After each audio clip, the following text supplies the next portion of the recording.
Welcome to Useful Idiots Monday Morning, where we watch the Sunday morning news show so that you do not have to. I'm Katie Halper. I'm Maté. Good Monday morning. Thanks so much for being here. Great to start the week with you. Our website is usefulidiotspodcast.com. Go there to support the show and get bonus content. It is a fraught time in the world.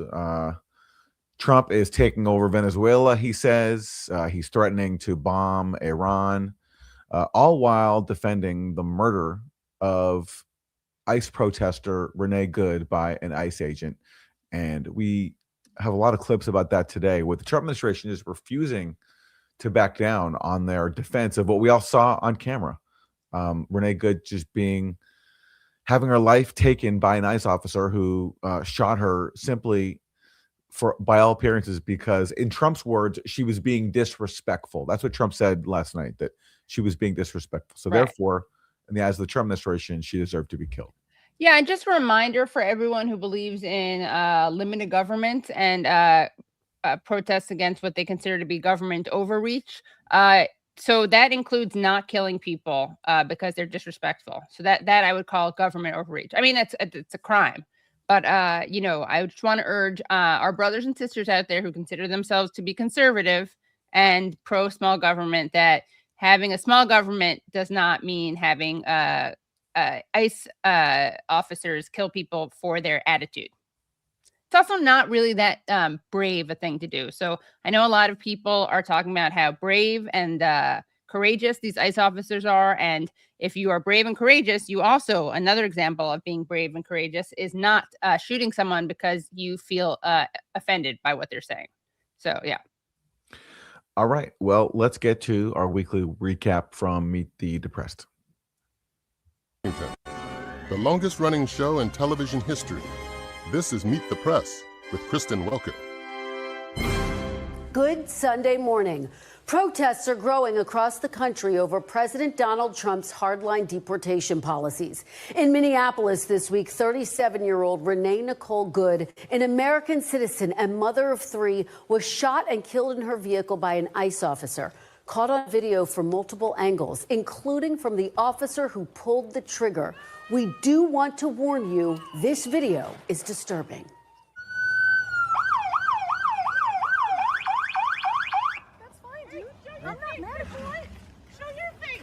I'm not mad at you. It's okay. We don't change our plates every morning, just so you know. It'll be the same plate when you come talk to us later. That's fine. U.S. citizen. You want to come at us? You want to come at us? I say go get yourself some lunch, big boy. Go ahead. Out of the car. Get out of the Get out of the car. Oh!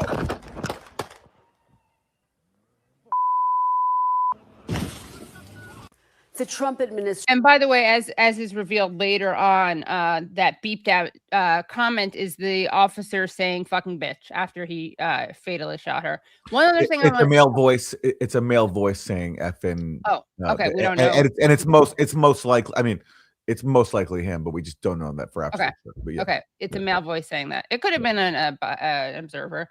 But I mean, I'm sure it was him. I'm just saying. Right. To be totally, to give the total benefit of the doubt. Not deserve it, but sure. And I just want to say one other thing, which is that even if Renee Good didn't have any children, even if Renee Good were not a American citizen, you still can't shoot her, legally speaking. But I do think it's an important thing to note that people who claim to be very pro-American, very family values oriented are still, some of those people are still basically smearing this woman. And we covered that in last week's Friday Free for All. But, you have Jesse Waters calling this woman a lesbian. She is a lesbian, but making that relevant in his description of her, making the fact that she left a previous marriage for her current wife, something that Jesse Waters himself did, and mentioning that she had pronouns in her name. So, again. Administration is asserting the officer acted in self-defense, while Minnesota officials strongly rebuke those claims, accusing ICE of excessive force. They are already trying to spin this as an action of self-defense. Having seen the video of myself, I want to tell everybody directly, that is. I'm not saying that funding some of this stuff justifies capital punishment. Nobody would suggest that. The reason this woman is dead is because she tried to ram somebody with her car, and that guy acted in self-defense. That is why she lost her life, and that is the tragedy. I mean, look, we've all seen the video. JD Vance wants us to believe that she was trying to ram the officer, Jonathan Ross, with her car. That's not what I see. That's not what, many people see. But that's what an investigation will determine. What I find amazing is JD Vance has chosen to go so hard on this. And, obviously for him, the truth doesn't matter. Morality doesn't matter. But if he's even thinking of his own self-interest, right, if he runs for president in 2028, people are going to remember that he stood up and most vocally of anyone in the administration defended this murder. And before even an investigation was conducted, like if they were smart in their complete cowardice and their refusal for accountability and their refusal for ownership over their own policies, which, lead to these ICE raids, which then cause protests and then lead to incidents like this, at least he would say, let's wait for an investigation before we all judge conclusions, but before we all rush to conclusions. But he's not doing that. He's rushing to a conclusion and blaming Renee Good for her own murder by an ICE officer. Right. Yeah. And again, it's okay. If she was trying to drive into the officer, then she is a very bad driver. And I say this as someone who cannot drive yet legally. Oh, sorry, Mo.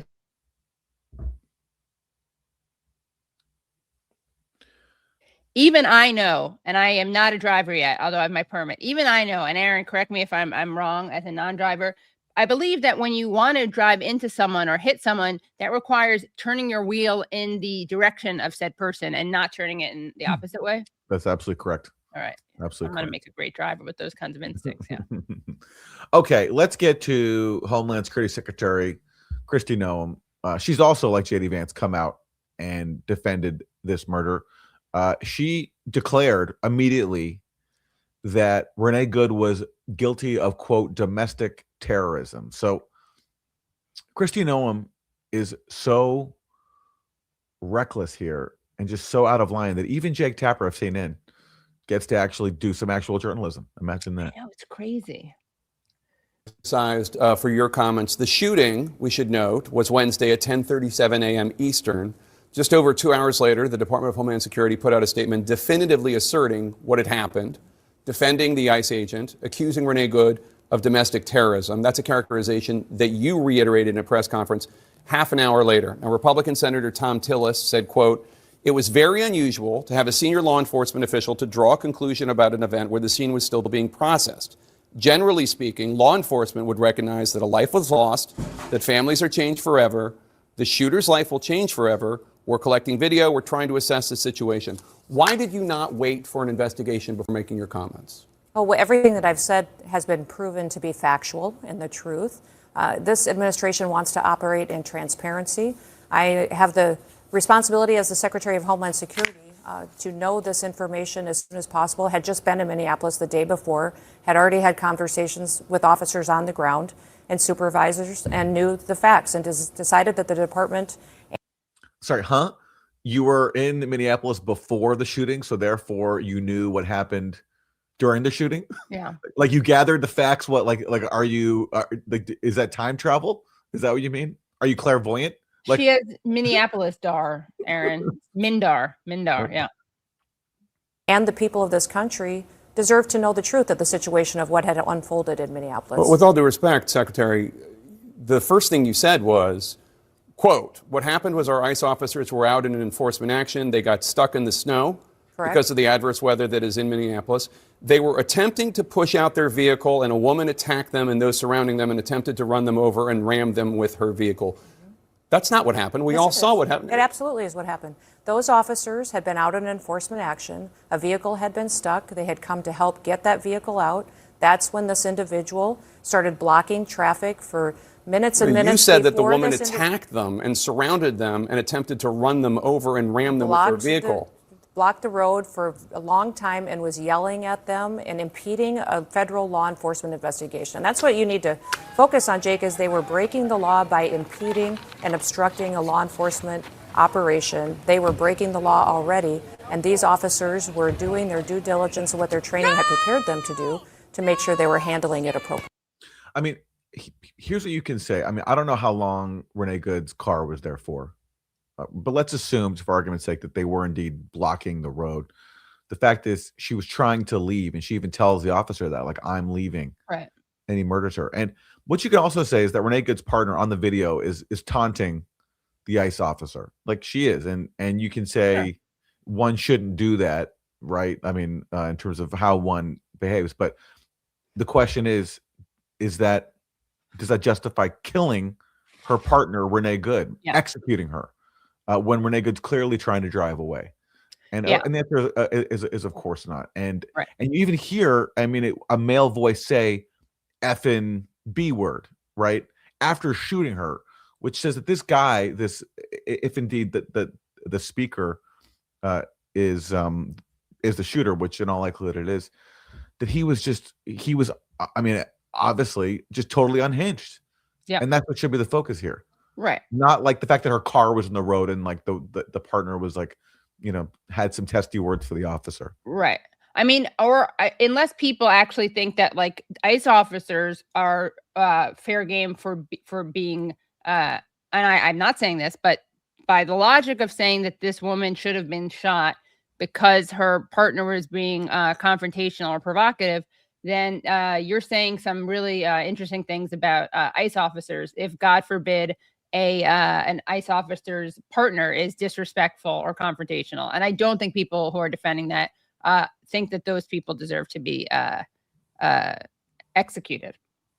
Yeah. Really? You said within hours of her being killed, you said that she was a domestic terrorist. How do you define domestic terrorist? She weaponized her vehicle to conduct an act of violence against a law enforcement officer and the public. They are doing that. How can you assert with certainty that she was trying to hurt the officer as opposed to she was trying to flee the scene? If you look at what the definition of domestic terrorism is, it completely fits the situation on the ground. Yeah, did you know, guys? So terrorism means having a partner who makes an officer feel emasculated while you drive in the opposite direction of said officer. That's what terrorism is. And you know what? I'm gonna go out on a limb and say, you know what is terrorism? What can be defined as terrorism? Something that I think falls pretty well into that definition would be extrajudicial killings in furtherance of an extreme political project. Yeah, I mean, it's said that this ICE officer, Ross, was a hardcore MAGA supporter, said disparaging things about undocumented immigrants. And he also served, by the way, combat tours in Iraq, which is an example of what we talked about last week on the show of the imperial boomerang. You know, you don't think exactly. I mean, is it possible that experiences like going to an overseas war zone where civilians are murdered might have an impact on someone psychologically? Again, you know, I don't know his personal makeup, but all these are important things to keep in mind as we assess the state of mind he was in when he committed this murder. Yeah, I mean, again, this is not something that is up for debate. Like, you don't get to shoot someone because of the state of mind, right? And if he's that triggered and traumatized and afraid of this, then he needs to choose another line of work. Yeah, and certainly rushing people onto the streets armed and given impunity, as you know, J.D. Vance gave him when he said that, you know, by the way, the ICE agent has immunity here already, which is right. Like, so agents of the state can just kill people randomly and it's fine. But doing so without proper training, because you know, for ICE agents you only get 47 days of training, and named after the 47th presidency of Donald J. Trump, which clearly is nowhere near enough, as evidenced by the fact that we've seen one ICE agent murder somebody. Right. We've seen more ICE agents do this, actually. We can get into that, but there are more examples of this. Individual, as you saw in the video that we released just 48 hours after this incident, showed that this officer was hit by her vehicle. She weaponized it and he defended his life and those colleagues around him and the public. The video did not show that he was hit by the vehicle. The video showed that he was on the side of the vehicle as she was pulling away. That just seems so clear to me. But at minimum, these people should be saying, let's wait for an investigation, but they can't even do that. And here's more. So here, Jake Tapper is going to play the part of the video where ICE agent Ross refers to Renee Good. He, says a very derogatory thing just before he murders her. Get out of the car. Oh! Fucking bitch. Is that Agent Ross's voice calling Renee Good a fucking bitch? I can't determine which one it is, but it could be, sir. In June of last year. Yeah, it's. And it was after he said that after he shot her, not before. Yeah, it's in all likelihood that it was him, and note that he doesn't say she tried to kill me or oh my god, oh my god, oh my god. Yeah, oh my god, I just shot and murdered someone. Right. He says that apparently right after shooting her 3 times in the face.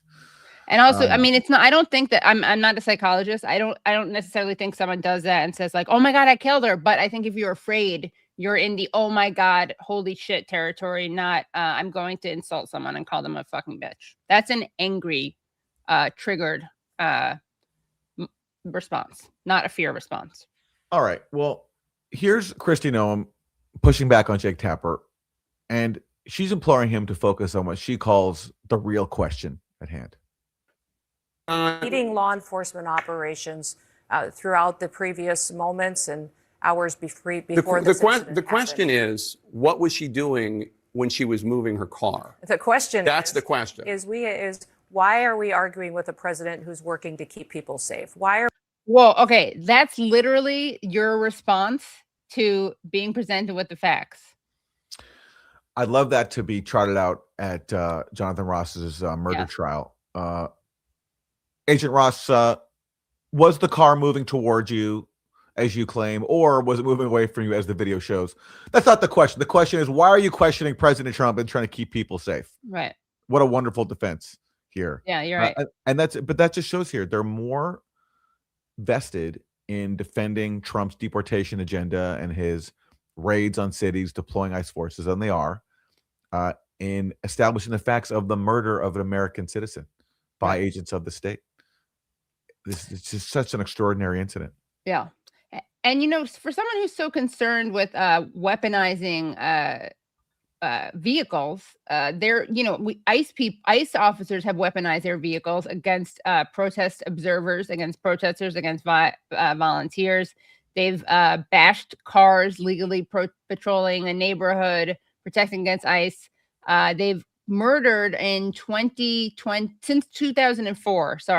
2025 has been ICE's deadliest year since 2004, and 9 people have been killed by ICE since September.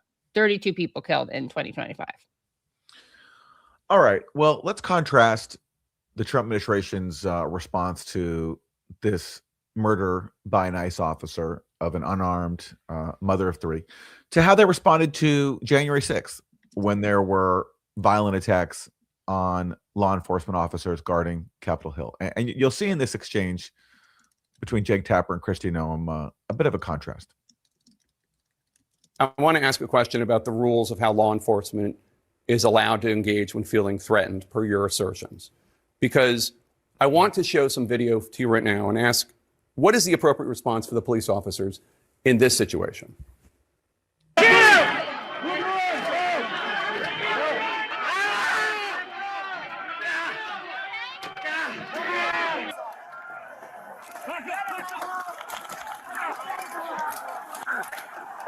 Those are law enforcement officers being physically attacked. By this standard, would any of those officers be justified in shooting and killing the people causing them physical harm? Every single situation is going to rely on the situation those officers are on. That they know that when people are putting hands on them, when they are using weapons against them, when they are physically harming them, that they have the authority to arrest those individuals. The president make sure pardoned that they're every single facing one of those people. consequences and make sure that they're getting justice for their actions going forward. President Trump pardoned every single one of those people. And every single one of these investigations comes in the full context of the situation on the ground. And that's one thing that President Trump has been so focused on, is making sure that when we're out there, we don't pick and choose which situations are and which laws are enforced and which ones aren't. Every single one of them is being enforced under the Trump administration. And the clarity of the law stands. And people don't like it. These members of Congress and elected officials should go change the law and make sure they have that debate and policy change. I just showed you video of people attacking law enforcement officers. Undisputed proof, undisputed evidence. And I just said President Trump pardoned all of them. And you said that President Trump is enforcing all the laws equally. It's just not true. There's a different standard for law enforcement officials being attacked if they're being attacked by Trump supporters. We just saw that.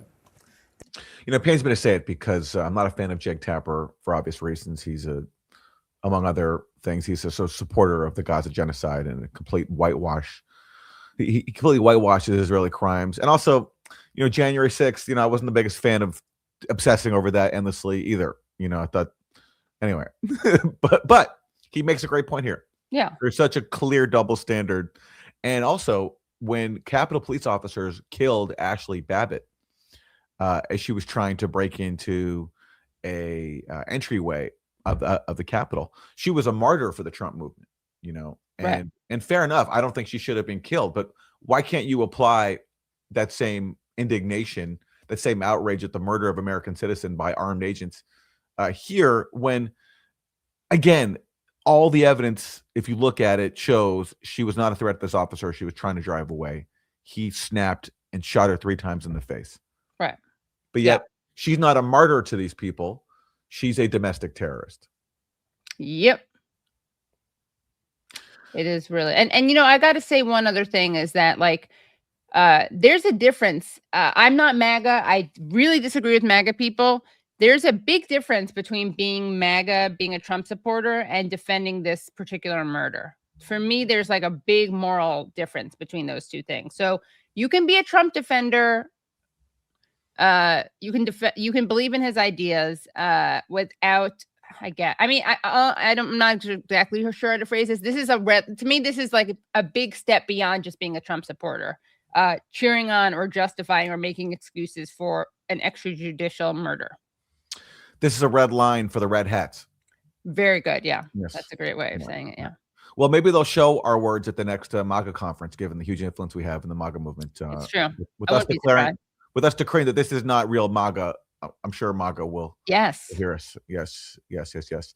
Okay, let's turn to Trump border czar Tom Homan. Oh my gosh. He also agrees that Renee Good carried out an act of domestic terror. Yet what Minneapolis officials are arguing is that the way that ICE officials are carrying out their duties may be adding to the tension. Secretary Noem labeled this an act of domestic terrorism. What's the evidence for that allegation? Bottom line is, again, why we're in Minneapolis? If they didn't have the sanctuary policies they had. But do you have evidence that she's a domestic terrorist? Let me finish this, because this is important. Less officers in the community if we were in the jail. Bottom line, we are forced into the community because the governor of that state and the mayor support. I agree. Less officers in the community. If he says if we were in the jail, I agree. If Homan and ICE officers were in the jail, there would be less shootings. Don't think he means it that way, but that's basically the truth. Sanctuary cities where child rapists are released back in the community, they create a huge public safety threat. So if you want less officers in the street, then let us in the jail. And I'm going to talk to Mayor Fry about the sanctuary. What is he going to do in the jail? What is he saying? This doesn't even make sense. That slogan doesn't even make sense. Does he want the right to like execute people in the jail, beat them up in the jail? And you know what? This is like, this is the typical excuse-free playbook, which is when you don't have a good argument, you throw disgusting things in people's faces that have nothing to do with it. Like if it is true that a single child rapist has been released, that actually doesn't mean you get to shoot someone in the 3 times and kill them. That has nothing to do with it. It's an obvious emotionally charged argument. They're trying to deflect from it. And it's honestly very similar to the like beheaded babies argument. You just bring something up that has people have an understandably disgusted, visceral response, and that is to distract from the claim at hand. Similarly, when J.D. Vance does the "How dare you," the "shame on you" thing, that's another thing that's similar to the Israel playbook. So, city policies there, but I want to stay on this question, which is about the way in which the woman who was shot and killed is being labeled as a domestic terrorist. Just to be clear, is anyone who protests ICE a domestic terrorist in the eyes of the administration? I can't say that. It's a case-by-case basis, but if you look up the definition of terrorism, is there violence? Is there threat of violence based on an ideology that wants to change the way the government does what we do? Look up the definition of terrorism. It's a weird answer. You can just say if you're peacefully protesting, obviously you're not a terrorist. He can't even go there. He's like, well, you don't have to look at it. I have to look at a case-by-case basis. Yeah. I have to look at someone's signs, their social media, and maybe they are a domestic terrorist. Yeah. And maybe somebody driving away from an officer is a domestic terrorist too, who deserved to be murdered. Yeah, exactly. And the like throwing this red meat to the base about rapists and violent criminals. What's interesting and what's worth noting is that 73% of total ICE detainees have, according to data collected in November, 73% of total ICE detainees have no criminal record. And as of January 2026, around 92% of ICE arrests since October 2025 have not been convicted with a crime. So this is not about criminality. This is about making America great again by kicking people out of the country. All right. Well, let's hear more from Tom Homan because, sure, J.D. Vance and Christine Noem are already declaring this murdered mother of 3 to be a domestic terrorist. But according to Tom Homan, it's people defending Renee Good and calling for the prosecution of the officer who murdered her, that they're the hateful ones, and they have to tone it down. We need to let this play out, but while we're doing that, we got to stop the hateful rhetoric. Saying this officer's a murderer is dangerous. It's just ridiculous. It's just going to infuriate people more, which means there's going to be more incidents like this because the hateful rhetoric is not only continuing, now it's tripled down and doubled down. Mr. Homan, let me ask you. So people can't call Jonathan Ross a murderer because he killed Renee Good by shooting her 3 times in the face. But they can call Renee Good a domestic terrorist. That's what Tom Homan is arguing here. Yeah, exactly. Well, and not only that, but he's basically admitting there that hurt feelings on the part of ICE will get you killed. Like he's saying there's going to be more of this because of hateful rhetoric. Like, do you realize what you're saying, dude? You're basically admitting that these guys will get their feelings hurt. Again, I believe that MAGA believes in they claim to believe in free speech, right? Free speech includes saying things that people don't like, including officers. And, one thing I just want to point out, if we really care about hateful rhetoric, who said this? Only reverse migration will solve this. Who said this? Why is it we only take people from shithole countries? Why can't we have some people from Norway, Sweden? But we always take people from Somalia, places that are disaster, filthy, dirty, disgusting, ridden with crime. That, of course, is Donald Trump. That's not supporters of Renee Good. And there's a lot of false equivalence. They take a random person on the internet saying something hateful about ICE, and then they present that as if it's just the left equivalent of what we're seeing on the right. Well, there are not politicians and high up officials who are saying the types of things that Trump and his administration are saying. And one more thing I forgot to say earlier, which is that in terms of sanctuary cities, because basically, obviously, he's claiming that it's the sanctuary cities that are bringing in criminals and that's making people unsafe. But according to studies, a study from 2017 found no correlation whatsoever between sanctuary cities and criminality. And another study from the National Immigration Law Center said that there are on average 35.5 fewer crimes committed per 10,000 people in sanctuary counties compared to non-sanctuary counties. So again, yeah, and you made the point last week about this ICE officer, Jonathan Ross, that, J.D. Vance's defense of him included saying, he had a previous incident where somebody tried to hurt him with a vehicle. So don't you think that might have impacted him and weighed on him in this incident? Right. So, okay, if that's the case, don't put him on the street with a gun. Exactly. Put him in training. Because obviously it's some form of PTSD. Don't put him on the street then, which of course just doesn't occur to these people. They just have to blame those who dare to say the guy who murdered someone is a murderer. Okay, let's go to the mayor of Minneapolis, Mayor Frey. He makes I think a pretty important point about shootings in Minneapolis.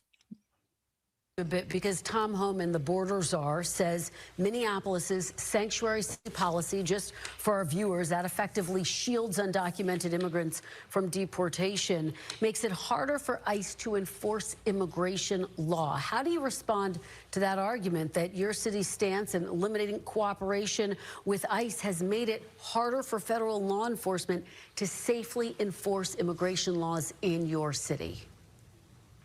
Look, what our policy says is that I don't want our police officers spending time working with ICE on immigration enforcement.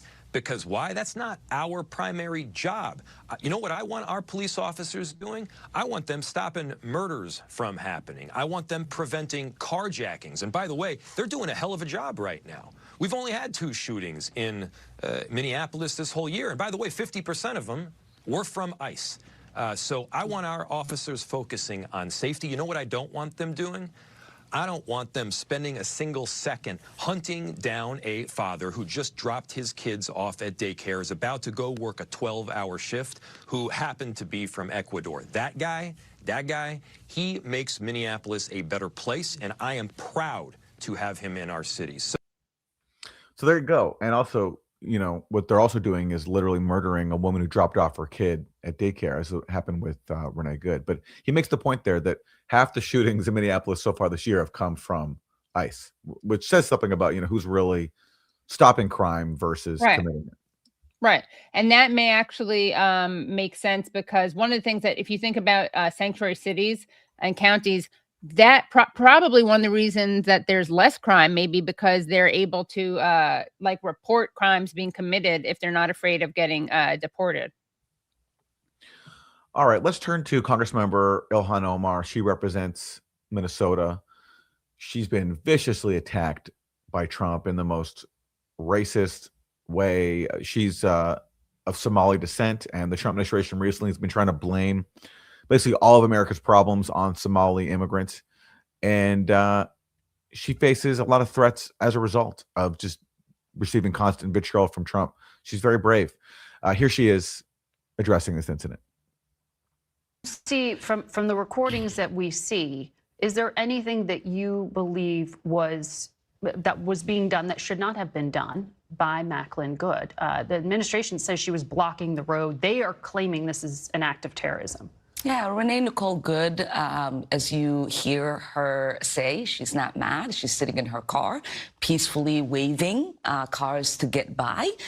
This agent, as you see, gets out of his car, automatically starts running towards her, trying to open her door. She feels scared. She tries to turn the wheel away, and then you see the other officer, who can clearly see the car is moving, move towards the front of the car, which, if they are saying that he has 10 years on service and is trained, he should know that you shouldn't be trying to get in front of a moving car. And so it is not acceptable for Kristi Noem and the president and the vice president to make these kind of judgments without there being a full investigation, even though we can see in the videos that have been produced so far that what they are describing is really not what is taking place. And so if they're saying that we shouldn't believe our eyes, then let the investigation take place before you characterize this mother of 3 as a domestic terrorist. Prove to us what documentation you have that, 1, that she was paid, too, that she was agitating when we can hear her say she's not mad, she's not upset. She's clearly trying to wave cars to bypass her. And so it's just this level of rhetoric is unjustifiable to the American people. Yeah, so someone who knows a lot about being demonized by Trump has a lot to say here, because Ilhan Omar has received so much vitriol from Trump and has been demonized by him and falsely accused of things. And so she sees this for being repeated here to justify the murder of Renee Good. And what she's saying is a very basic point. You know, if you're really confident in the facts here, let the investigation play out. It's J.D. Vance, it's Kristi Noem, it's Donald Trump that are prejudging this case by declaring Renee Good to be already essentially worthy of being murdered.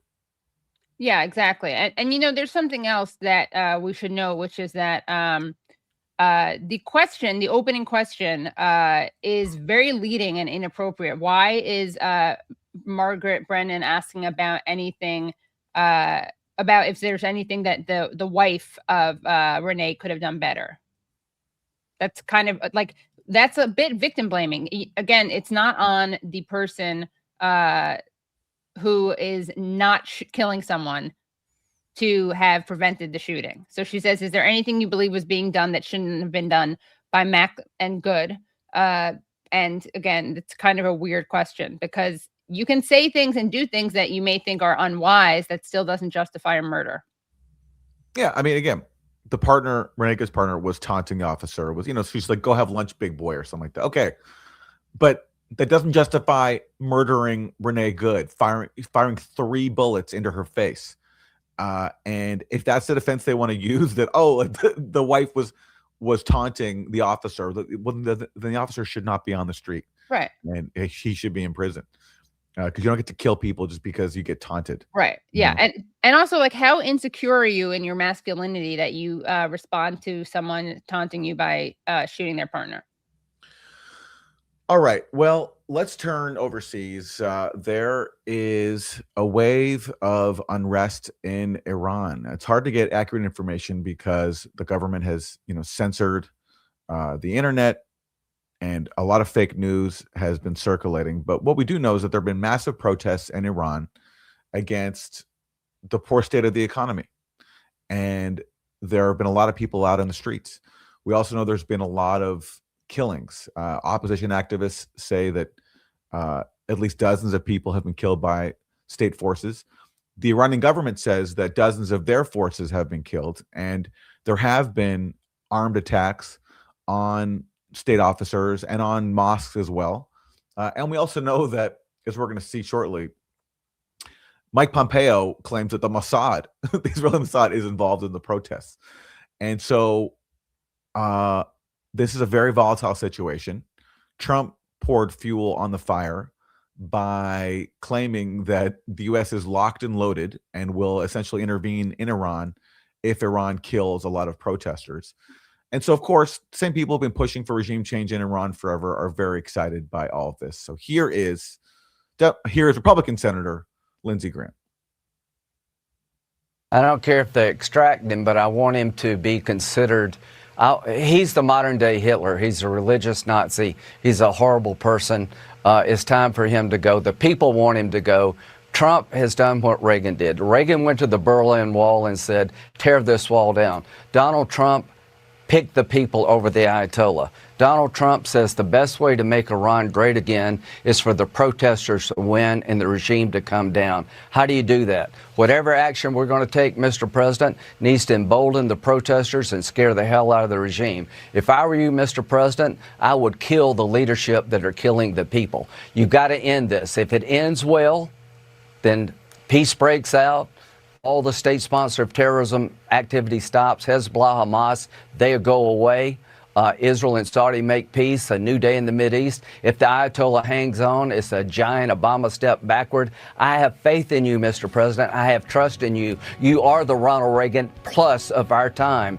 End this will. Right. Stand with the people, Mr. President. Let them know you're going to kill their oppressors. Thank you, Lindsey. So, to reach Donald Trump, Lindsey Graham has to go on Fox News and basically appeal to him to kill the leadership of Iran. And of course, he would never dare ask that Trump do anything about, say, the Israeli government as it kills hundreds of thousands of people in Gaza. In fact, he doesn't want to do anything to them. He wants to arm them as they do it, which speaks to how much Lindsey Graham cares about human rights and killing civilians. But this is a big moment for Lindsey Graham. He's wanted regime change in Iran for a long time. And at the end, he gives away why. Now, it's not about because he cares about human rights inside Iran, the repression of the government. It's because Iran is a part of a bloc that resists Israel. And he says at the end, this will be great for Israel if we take out their government. And that's what this is all about. He just wants to exploit the very real grievances that exist inside Iran. Because, of course, I mean, there's a lot of economic suffering. This protest erupted in the bazaars, like in the markets, because there's been huge inflation. Now, there's no doubt that the government has mismanaged the economy, that there's massive corruption. That's pretty clear.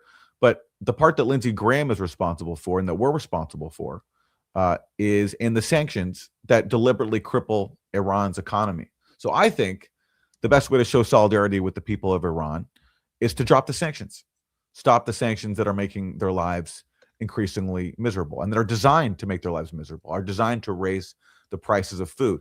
There's a former Obama administration official named Richard Nephew who wrote a book called The Art of Sanctions. Max Blumenthal reviewed it. And in the book, he brags that the sanctions he helped design raised the price of chicken for ordinary Iranians. So if we care about the plight of ordinary Iranians, why don't we stop deliberately raising the price of food and other basic goods? Yep. Good question. And, you know, Aaron, you just brought up an Obama person. And I think it's important to remember that so many of these projects, from imperialism to criminal ICE actions, are bipartisan in nature and in their support. Now, there's a big difference between the way the Democrats and Republicans are reacting to this ICE murder. But I will say that, you know, Homan was an Obama nominee, which is a frightening thing to remember. Tom Homan, Trump's orders are. All right. Well, let's turn to a voice from Iran. Wait, I thought we just heard one. Doesn't Lindsey Graham speak for Iranians? Well, even more than Lindsey Graham, if you can imagine that, is the son of the Shah of Iran. His name is Reza Pahlavi. Now, the reason why there is the reason why the current government exists is because it came to power in a rebellion against the previous dictator of Iran, the Shah, who was backed by the U.S. He also oversaw harsh repression, corruption, all those things. But he was allowed to do so because he was a U.S. client. And he was in power because the CIA, back in 1953, overthrew Mossadegh, who was a conservative, nationalist, secular politician who had the crazy idea of wanting to use Iran's oil for Iran's people. And so therefore, in the eyes of the U.S. and British, he had to go, which then led to the Shah. And then the Shah was then overthrown, and then Iran became ruled by the Islamic Republic. So the Shah's family, ever since leaving in 1979, being kicked out, they've been trying to get back.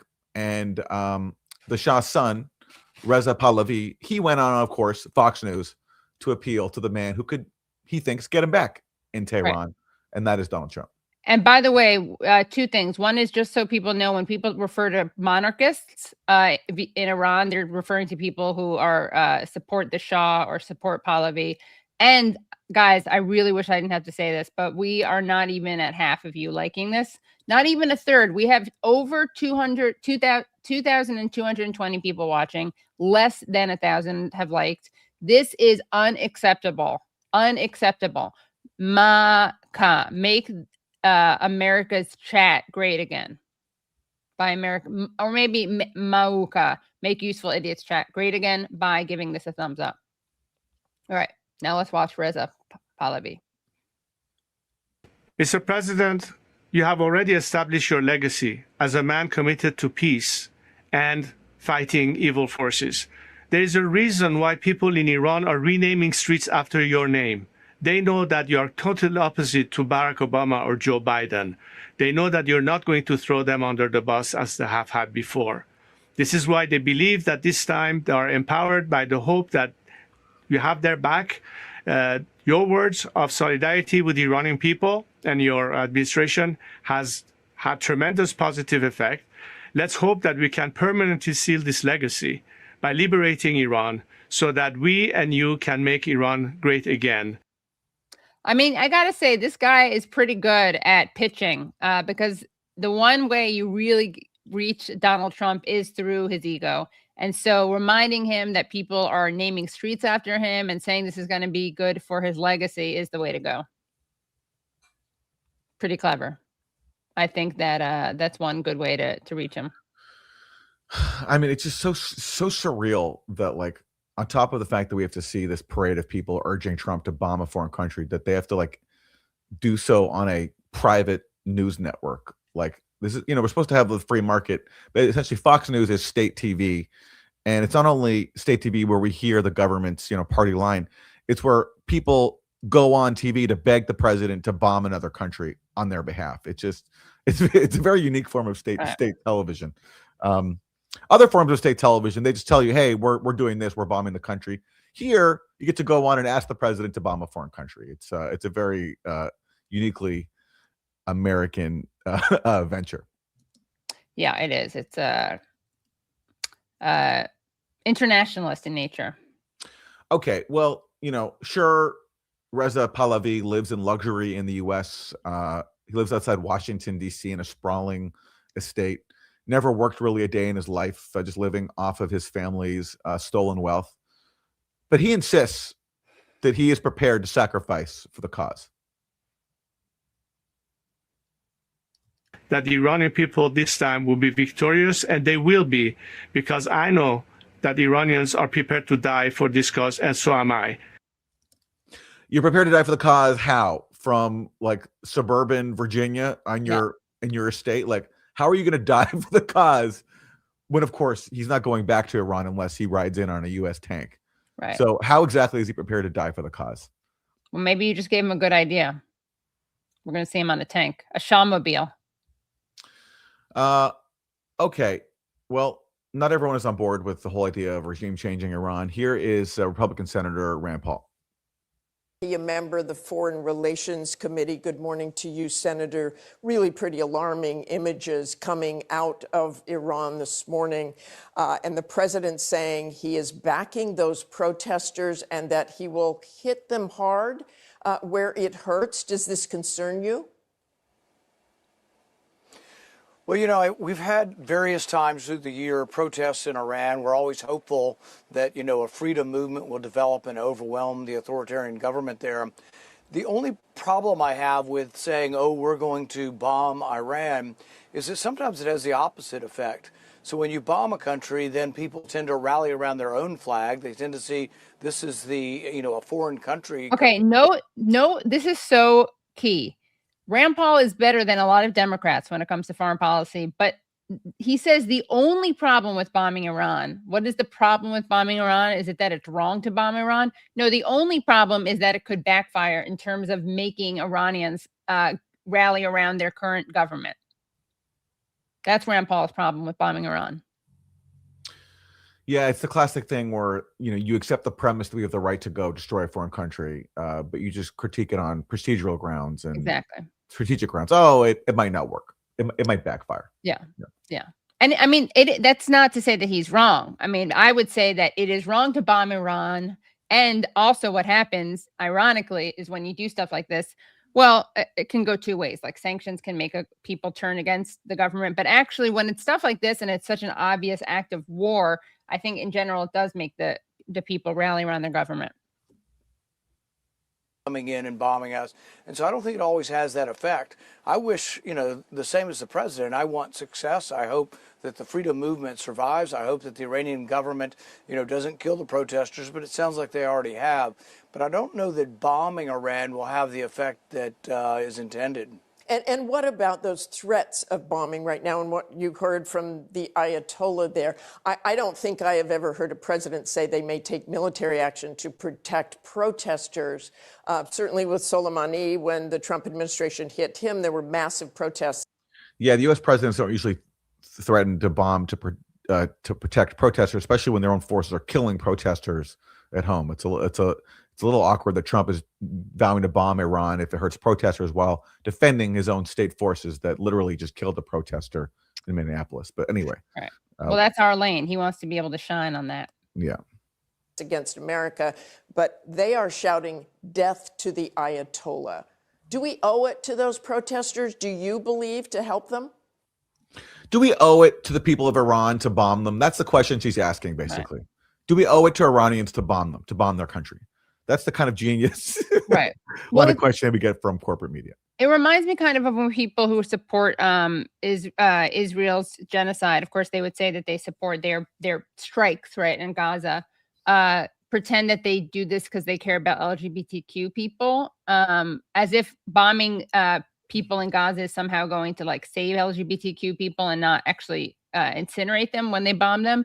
Or when Israel bombs Gaza, knowing that there are its own hostages in there. Like, if you really care about these people that you claim to care about, you wouldn't be doing that. All right, let's hear more from those not on board with bombing Iran. Here's Democratic Senator Tim Kaine.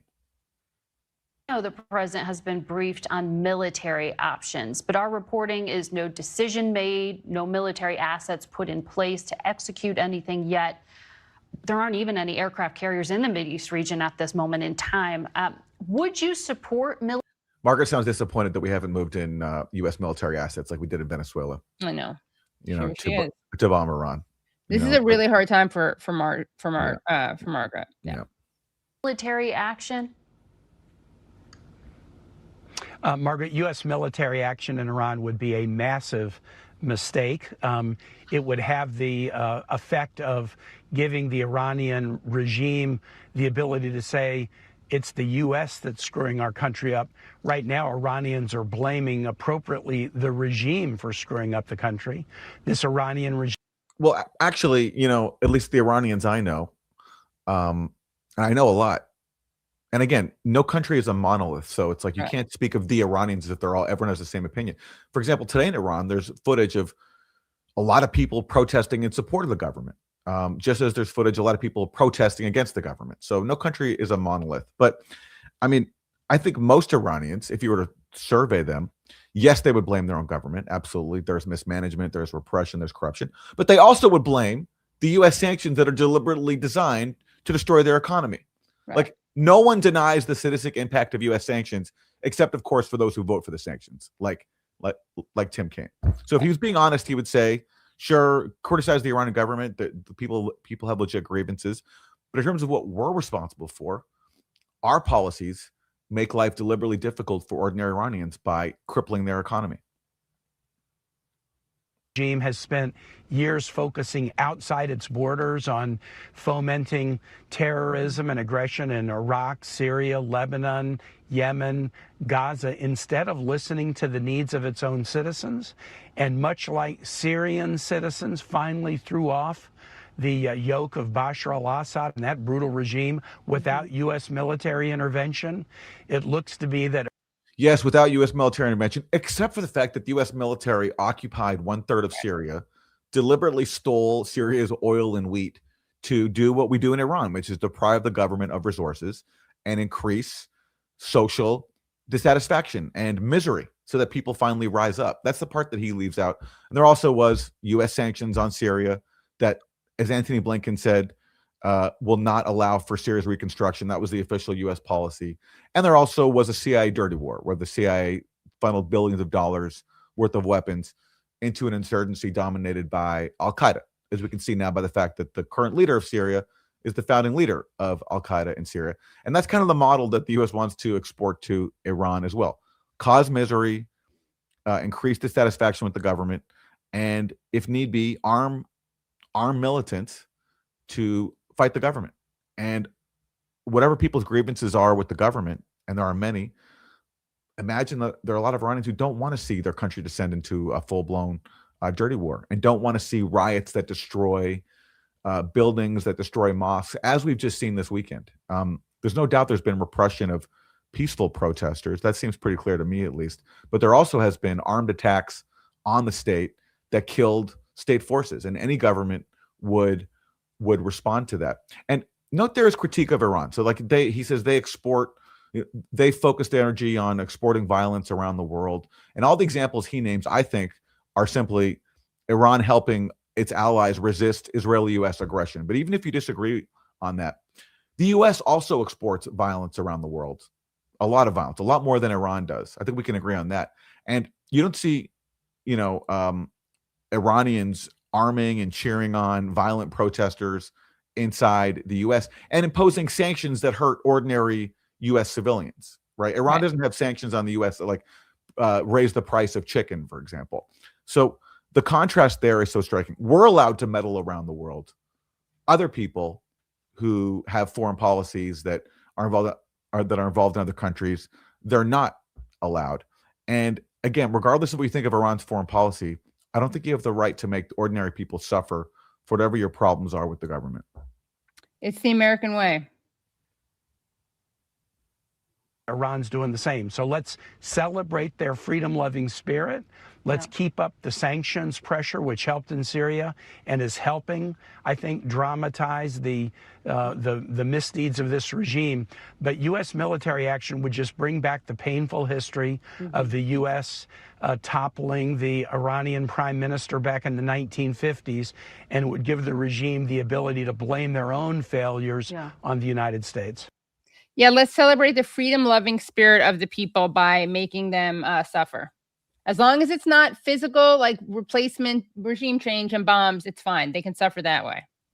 I mean, what he's doing there, it's very clever because he's claiming to be against military intervention, right, which involves boots on the ground bombing, but he supports another form of warfare, which is economic sanctions. Right. When you deliberately make life difficult for ordinary people, that's a form of coercion. That's a form of violence, really, because people suffer as a result. And that's like sort of the middle ground that he wants to pursue here. And look, if Iran's very divided, I know people on all sides of the spectrum. There are some people there are many people inside Iran who say, like, we don't want to have our money spent on all these adventures overseas and, arming Hezbollah and supporting Hamas. And that's a legit position if you're Iranian. But if you're American, it's not our job to dictate to Iranians what their foreign policy should be. And we don't have the right to impose sanctions because that punish ordinary people for the fact that their government resists Israeli aggression. That's for Iranians to deal with themselves. And our role in it should not be to make people's lives harder by imposing sanctions. It seems so obvious, but you just can't talk about that on corporate TV. Yeah, and something else, and I've often given you props, Aaron, for calling sanctions murderous sanctions, because I think it's hard for people to get that it's not just about like prices going up. It's literally can be deadly. I mean, you can be denied insulin, for instance, and then die. Yeah, and people. I mean, again, the most famous line about this was from Madeleine Albright, who was asked about the deaths of Iraqi children under U.S. sanctions, and she said, the price is worth it. And that's what these sanctions do, is they kill people because the sanctions deny them access to food and medicine. And Iran is more self-sufficient than some of these other countries that have been targeted by U.S. sanctions, but it still suffers a lot. Yeah. Okay, let's keep it moving. Now let's hear from Democratic Senator Mark Warner. Senate Intelligence Committee Vice Chair Senator Mark Warner. Senator Democratic administrations too. But on Iran specifically, the Times of Israel is reporting that Prime Minister Benjamin Netanyahu spoke with Secretary of State Marco Rubio, that President Trump is, quote, seriously considering authorizing a strike on Iran amid this crackdown and the internet blackout there. In your opinion, is the regime at a breaking point? And at what point should the U.S. get involved? Well, the Iranian regime is awful, and I stand with the Iranian people. But what I'm worried about is if we take a kinetic strike, does that actually unite the Iranian people in a way that the regime has not been able to? I know this is history, but the last time we intervened in Iran in a major way was 1953, when the CIA overthrew the Iranian regime to protect Iranian oil for the West. Many historians would argue that led to the Ayatollah. I think we can put outside pressure, I think rallying the rest of the world, but taking a kinetic strike unless there is a plan on what next. And I'll remind your viewers. I love how he called a kinetic strike a Connecticut strike, which actually it's apt because like the people who benefit from these kinetic strikes before countries are people like in Greenwich, Connecticut, like True. wealthy people who want to dominate the world. But look, at least he's acknowledging, and this is what you can do. You're allowed to acknowledge U.S. interventions as long as like at least 50 years have passed. So he's talking about, the last time we intervened in Iran was 1953 when we overthrew the government on behalf of Western oil companies. That's actually some rare honesty. He only can say it though because it was so long ago. You can't talk about more current U.S. interventions. So, for example, imposing murderous sanctions. You can't talk about that. And even more recently, that wasn't the last time the U.S. intervened in Iran. It wasn't 1953. The 1980s. The U.S. supported Saddam Hussein. Remember Saddam Hussein? Like the bad guy we overthrew in Iraq? Supported Saddam as he waged war on Iran. And the U.S. shot down a Iranian civilian passenger jet. The U.S. has bombed Iran last June. He seemingly forgot that one. So no, the last time was not 1953, Senator Warner, although I'm glad he's at least allowed to acknowledge it, albeit, much too late. Right. Yeah. Baby steps. So we've got 20% of our fleet right now off the coast of Venezuela, blockading that country. The USS Ford, which is one of our lead carriers, is supposed to be deployed to the Middle East. It's now deployed off the coast of Venezuela. And the president has said, we're going to take Venezuelan oil. It will take 2 years to rebuild the Venezuelan oil infrastructure. Is our fleet going to stay there for 2 years? Even as good as our military is, it's going to get stretched. And the president has said his only constraint in terms of how he uses American power is his own morality. And I'm just not sure that's what the American people or the world signed up for.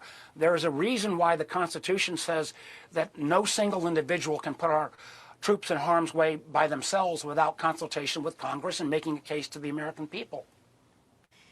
Speaking of additional action on U.S. troops, I want to... Okay, well, listen, at least Democrats aren't rushing to endorse bombing a foreign country. That's a refreshing difference. Of course, they do it in such a, middle brow, it's sort of like a Weasley way. It's not going to work. It might increase support for the government, but hey, great anytime you don't have a Democrat on board with regime change, at least that's somewhat of a step forward, I guess. Right. And so kudos to Senator Mark Warner here. Yeah. And Aaron, one other thing, you mentioned, what is it? Connecticut strikes instead of kinetic strikes. And it is true. We should note that, Connecticut actually has hubs and plants for Raytheon, Lockheed Martin, and General Dynamics. So it really is a Connecticut strike. There you go. There you go. There you go. Okay. Well, you wanted to point out that there are some Democrats. Oh, yeah. Who actually are on board with Trump bombing Iran. And you'll never guess who it is. Yeah, you will absolutely never guess who it is. The suspense is killing everyone. Let's take a look. Who tweeted their support for strikes on Iran? Ye old John Fetterman, of course, who tweeted, I fully supported our strike on Iranian nuclear facilities last year. Build on this momentum if further kinetic actions are necessary, or Connecticut. These brave protesters deserve our full support to break this brutal regime.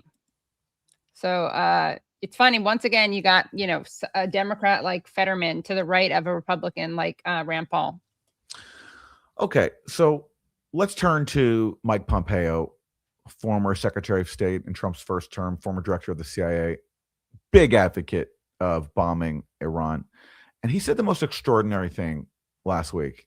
And I have to wonder, what's going on here? But let's take a look at what he said. So blah, blah, blah. The Iranian regime is in trouble. Bringing in mercenaries is its last best hope. Okay. And riots in dozens of cities and the Basij under siege. He names a bunch of Iranian cities where there are protests happening. 47 years of this regime. POTUS 47. Coincidence? Get it? Like the 47th president, Donald Trump, was going to end this regime after 47 years. And then he says, Happy New Year to every Iranian in the streets, also to every Mossad agent walking beside them. So Mike Pompeo is celebrating the fact that he says the Mossad, the Israeli spy agency, is on the ground fomenting unrest inside of Iran. And I have to wonder, what is the thinking here? Is he so arrogant and colonial that he doesn't mind just giving away the game that the Mossad is involved in this unrest, and he doesn't care that that's gonna what that's gonna do to Iranian protesters who aren't part of a Mossad plot, who just have grievances against their government? Or is this like a psyop? Like let's say Mossad's not involved somehow, which I would find hard to believe.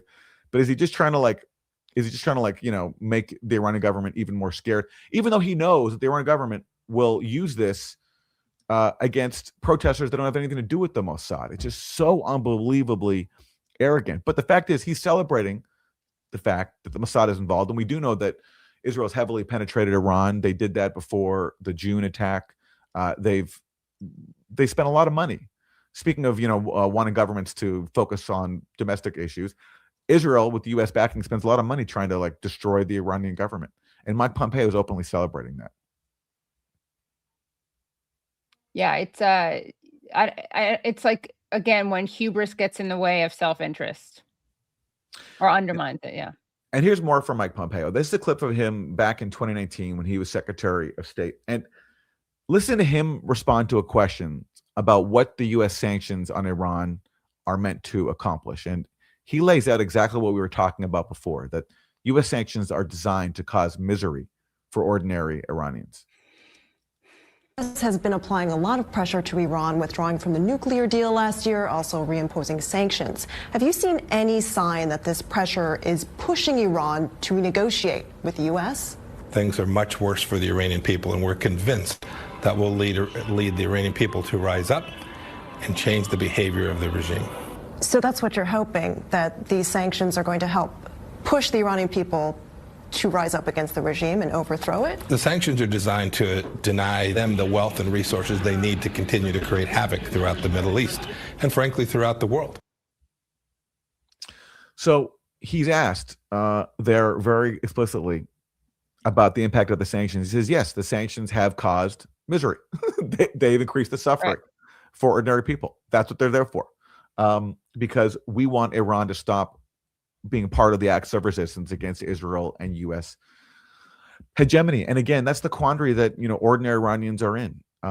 Yes, they have their own grievances with the government, and the U.S. exploits those grievances and makes them suffer not because they care about human rights inside Iran, but because they want Iran to stop resisting U.S.-Israeli aggression elsewhere. And ordinary people inside Iran are caught in the middle. And Mike Pompeo is so contemptuous of them that not only does he, celebrate sanctions that make their life miserable, he even declares that the Mossad is now taking part in the unrest. You just can't help it. Just like you can't help mentioning that we in the CIA learned to lie and cheat and steal.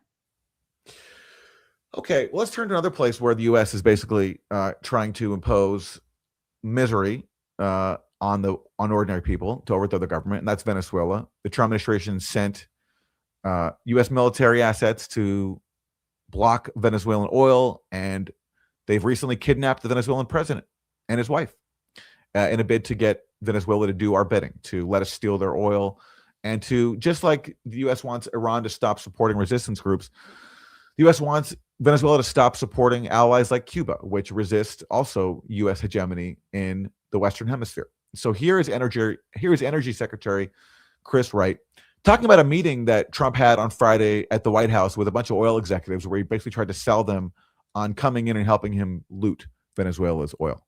So here is Chris Wright on that.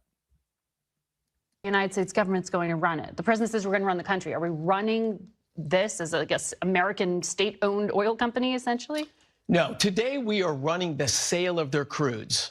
We have a quarantine around their ability to ship oil outside of Venezuela. All of that goes through American crude marketers, and then that crude goes out into the market. We collect those funds and bring them back to Venezuela to better the lives of Americans and Venezuelans.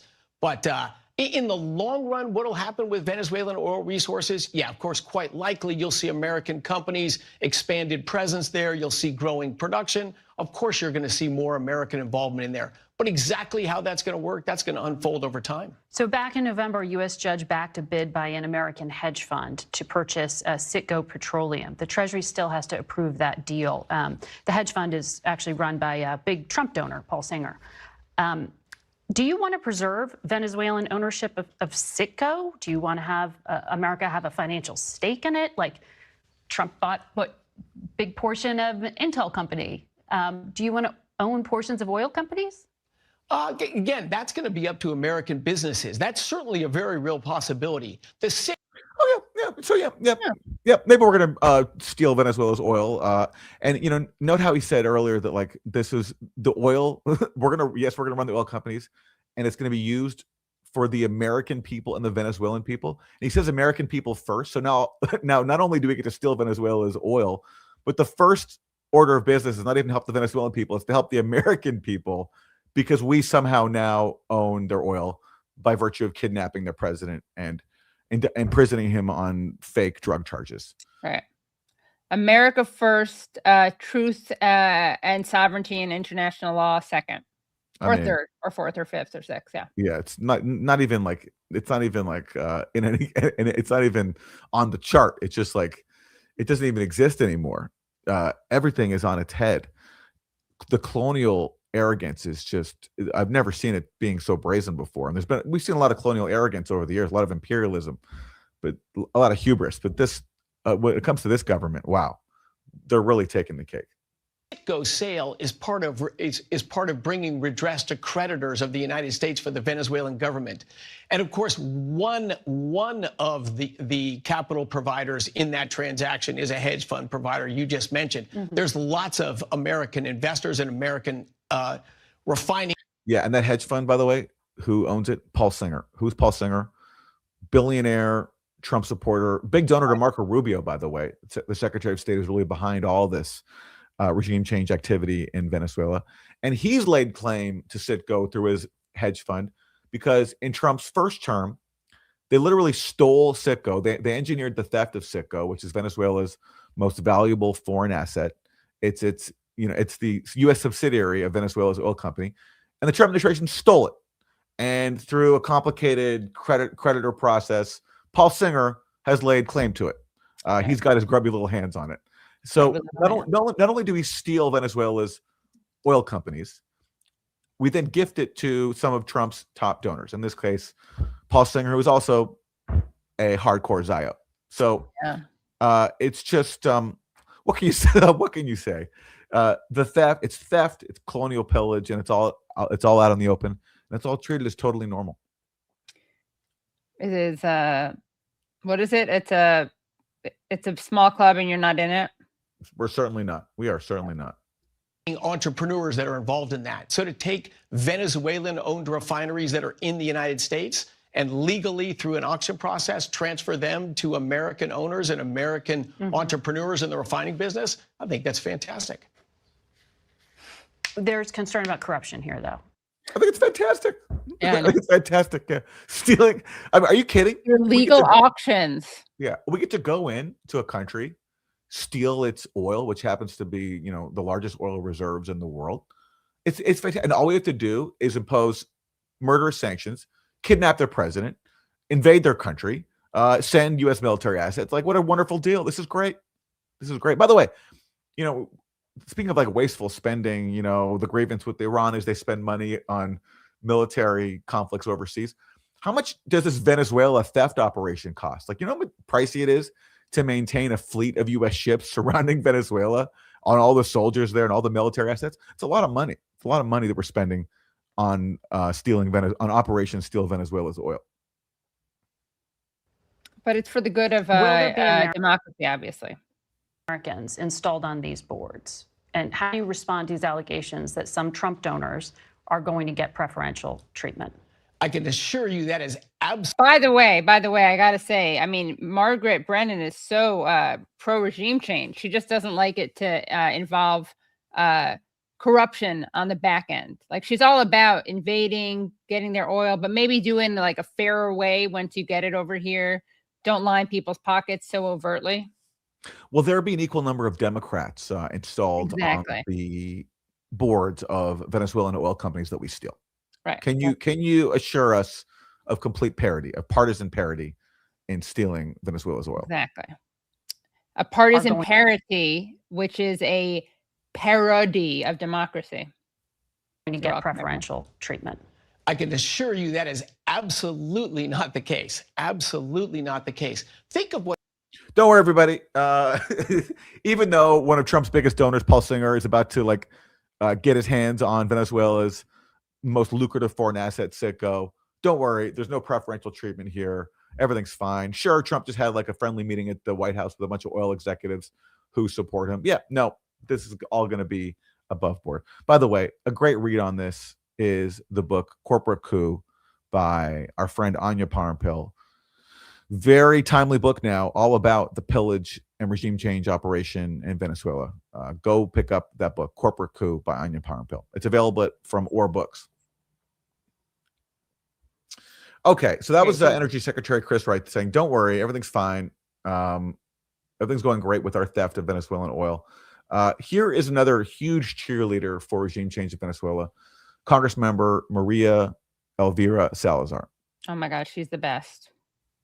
Administration's policy, but Secretary of State Rubio really bristled when I asked him why they didn't arrest the Minister of the Interior, Diosdado Cabello, who remains in power. You have been very clear in your statements that you think the United States should arrest him. We went back and looked. CBS Miami's Jim DeFede reported in 2017 that Cabello had tried to assassinate Senator Rubio. Can you help people understand why perhaps people in Florida should be concerned, or other Americans, about this man remaining in control of security forces? And just a reminder, guys, this is from last week when Margaret Brennan was interviewing Marco Rubio and was basically like, wait, why didn't you take out more people? Why did you leave people in power like Diosdado Cabello? He's still in power and he's a chief thug. She literally called him that. And this was, we had a lot of fun with that clip because you kind of can't make it up. This is like liberal media, and their big contribution is you should have regime changed harder, basically, yeah. And also, it probably shouldn't be surprising that Salazar was born in Miami, and she's the daughter of Cuban exiles. So let's take a listen to her response. Oh, and by the way, that claim about Diosdado Cabello taking out a hit on Marco Rubio has not been verified. There were some reports on it, but it wasn't verified. And in fact, Diosdado Cabello is like, we're not interested in Narco Rubio. We don't do things like you guys do it in the West. So he's a cute little nickname for Marco Rubio, which is Narco Rubio, which is a reference to Marco Rubio's brother who was involved in narco trafficking. Well, I know that Diosdado is probably worse than Maduro and worse than Delcy. They're all Alibaba and the 40 Thieves. Let's make sure for your international audience that, but I am very reassured the fact. We have to make sure that they're all Alibaba and the 40 Thieves. Like, okay, I'll write that down. Yeah. I'll write that down. The Venezuelan government, they're Alibaba and the 40 Thieves. Okay, yeah. Got it. Thank you, Congressman. Yeah, so helpful that insight. Yeah. Yes. That we have taken the oil and the resources away from them. That Diosdado Cabello. Good comment here from Rare Pilgrim. She's Ali blah blah. Pretty good. We love that one. Well done. Who is a thief, I repeat, does not want to fall into where Maduro has fallen into, and they will cooperate, and somehow, because we have created this new type of model, that they will work with us. They do not have their resources. Now they know that we're going to go into this recovery, and that somehow they are going to definitely participate and work with the American forces. They know better. And so this is a little awkward because basically Brennan, again, is really upset, as she expressed last week, and causing Marco Rubio to bristle. She's really upset that more people weren't removed. And it was kind of hilarious because Marco Rubio is like, wait, you want more regime change? We're supposed to take out 5 people instead of just 1. And it's a little awkward because, obviously Salazar is saying that she also wants more people to be taken out. And, Diosdado Cabello is the Interior Justice, Minister of Justice and Peace in Venezuela currently. So she's basically saying like, well, don't worry, they're going to cooperate with us because they know better. So we'll be able to take out more people, which is a little weird because she's also saying Delcy is a bad person, Delcy Rodriguez, who's now acting as the president. So again, it's kind of awkward to cheer on a successful regime change, which isn't really regime change. It's just taking one guy out while also pretending that the guys still in power are bad, but they're going to work with the America and taking out more. Anyway. She's trying hard. Okay, well, let's hear more from Congressmember Salazar, who's really excited at the prospect of Venezuela no longer being able to support its ally, Cuba. And that's what really all this is about. Marco Rubio, his family comes from Cuba. Rubio previously claimed that like they fled the Castro government. It's actually not true. They actually fled under the Batista dictatorship, who was, of course, backed by the U.S. But they really want to restore something like the Batista dictatorship to Cuba. And now they feel as if they have their chance because of their conquest of Venezuela. So here's Congressmember Salazar on that. Tweeted today, Cuba gets no more money, no more oil. The CIA assessment is that that regime in Havana is not necessarily in peril, even though the president's saying they are. Look how upset Margaret's face is. Wait, let me just play from the very beginning. Hold on 1 second, because we missed something at the beginning. The president tweeted today, Cuba gets no more money, no more oil. The CIA assessment is that that regime in Havana is not. Okay, look, so even though that Trump is basically threatening Cuba, Margaret is like, unfortunately, the CIA assessment does not support that. And she's like grimacing in pain. Not necessarily in peril, even though the president's saying they are. What are you hearing? Well, look, I represent the city of Miami, you know, the heart of the Cuban exile community. And those words are like magical. It's been 65 years, you know, Cuba is really a center of power for our enemies, Iran, Russia, China. Wait, so Cuba is a center of power for Iran, Russia, and China? Cuba is like supporting these governments? This tiny island that is suffering a lot because they've been under a blockade from the world's most powerful government just off their shores for 60 years is now the center of power for countries that are infinitely larger, China, Iran, and Russia.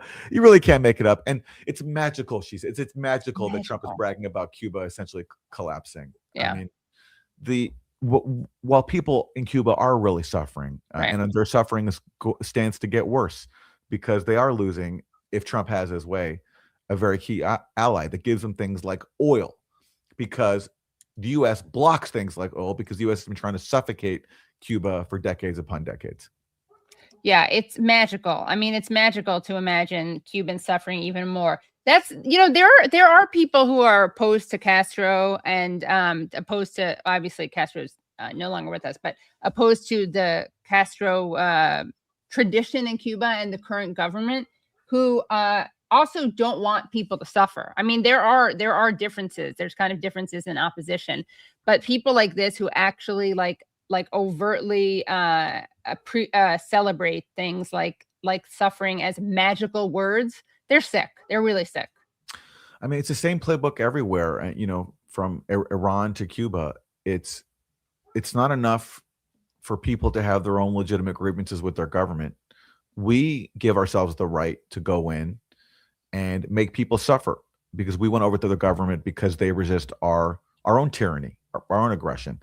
And then so people with grievances like with their government, they're caught between whatever their grievances are, but also wanting a sense of like independence and not wanting to serve U.S. imperialism, which just makes it difficult for everybody involved. If we cared about people in foreign countries, the best thing we do is leave them alone and not give ourselves the right to make their lives more difficult by imposing blockades and sanctions that are deliberately designed to target ordinary people. It just seems so basic, but yet it's taken as a given that we have the right to do that we have the right to impose financial blockades on entire countries. In the case of Cuba, they've managed to survive for 60 years. They've developed a healthcare system under really difficult circumstances, but you can only hold out for so long, especially now with Venezuela. If Trump has his way, you know, cutting off support, I think it'll be very hard for Cuba to hang on. But who knows? I'm not an expert in Cuba, but certainly people celebrating suffering of ordinary people, especially in their countries of origin, I'll just never understand that. Yeah. It's magical to think that Cuba won't get money or oil.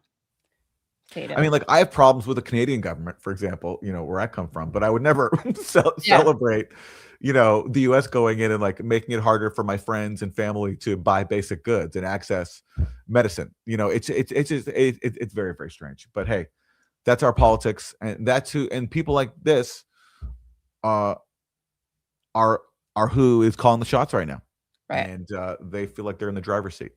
So, Aaron, you're saying that even though you have problems with the Canadian government, if Donald Trump said that Canada gets no more money, no more oil, you wouldn't be calling those magical words? I would not be calling those magical words. No. Wow. No, I would not. No. Well, don't worry, guys. We have more. We have more, Salazar. And now I think they're getting the memo, and Cuba, it's hanging by a thread, I should say, because the threat that Cuba has. Okay, this is interesting. So she does some. I'm not sure if she actually intended to say what she's about to say about how Cuba is a threat. It may be to cover for the fact that she said thread. She meant to say thread, hanging by a thread, but said hanging by a threat. But either way, what comes up next is fascinating. Okay, hold on. Let me back up because we lost the thread a little bit here because okay, hold on. And now I think they're getting the memo, and Cuba, it's hanging by a thread, I should say, because the threat that Cuba has represented to the United States has been immense. They have no water, they have no electricity, they have no food, they had nothing. Hold on, they are the threat that they represent to the United States is immense. They have no water, no food, no electricity. They have nothing. How does a country that is in that state right now, how on earth could they ever have recently presented a threat? I mean, maybe she's right in that they represent a threat ideologically because they show what a society does and how it, continues to. There's a saying, by the way, that in Cuba it's easier to get a brain surgery than aspirin because they really do have an incredible healthcare system, and they practice really preemptive medicine. It's pretty incredible. They send doctors out to visit women when they're pregnant, wherever they are in the countryside, so that they get good prenatal care. And it's part of their ideological commitment, but it's also a way that they've adapted to the deprivations, is that they know that it's cheaper. It's not just better for the people, but it's also cheaper when you do preemptive medicine. Whereas here, for instance, you don't get something covered until you're already sick. That's when you get the medication that you are entitled to. And then there's also Cuba's other aspects of Cuba's foreign policy where they send doctors around the world. Exactly. And Marco Rubio thinks that's some covert operations, I don't know, to take over other countries, but really these are medical missions that help people. And in the case of South African apartheid, they help literally defeat South African apartheid with their intervention in Angola. Possibly the only one of the few genuine, I think, humanitarian interventions in history. Right. When they intervene, keep the small little island, intervene in Angola and help defeat South African apartheid forces. And this helped lead to the collapse of the apartheid regime. So that's why neoconservatives in Washington hate them, is because you're not supposed to use your military to go defeat, white supremacy, for example. You're supposed to use it to advance white supremacy. So therefore, Cuba gets put in the crosshairs. And that is how you could actually say that is the only way that they're a threat potentially to America, is that they do show a kind of viable alternative. Or, for instance, they discovered the meningitis vaccine, despite the fact that they don't have a private pharmaceutical industry. And a lot of people will say, we need big pharma, we need these huge markups, because without that, you don't have industrious research. And that's another way that they threaten it. They show that you can actually have scientists and doctors committed to taking care of people looking for vaccines, doing research without the financial benefit. So if you think that Maduro is weak, Cuba is even weaker. And now they do not have one drop of oil coming from Venezuela. So that could be the beginning of the end. Well, Mexico's stepping up and providing them some. We're going to have to watch what happens there next. Very big mistake from Madam Sheinbaum. Okay. I'm sure Madam Sheinbaum, Claudia Sheinbaum, I'm sure is going to reconsider now that this sadist, Gusana sadist, has said it's a very big mistake. She's so excited that there's not a single drop of oil, and Sheinbaum better not get in the way of a good time for her. Well, if there's been one theme today from supporting the murder of an American citizen protesting ICE to supporting the administration of the Iranian people, the Venezuelan people, the Cuban people. It's that we are ruled by sadists, and they get some pushback when they go just so egregiously far, as we saw from Christine and their Jake Tapper. But most of all, their sadism is celebrated. It's quite the culture that we are in. And we're going to wrap the show there. This has been another extended episode of Monday Mourning, because there's just so much to get to, so much ghoulishness to make fun of. And so we gave you what we could today. Katie, anything you want to promote for the Katie Halper show this week? Oh yeah, we got some great guests coming on. Anthony Aguilar on a Tuesday. He is the former Green Beret who blew the whistle on the Gaza Humanitarian Foundation, or as you called it, I believe, Aaron, the Gaza Holocaust Foundation. He's going to be joining, and we have even more guests, but that's going to be a great show. All right. Our website is usefulidiots.podcast.com. Go there to support the show and get bonus content. This has been your extended Monday Mourning. Thanks so much for tuning in. We'll see you next time.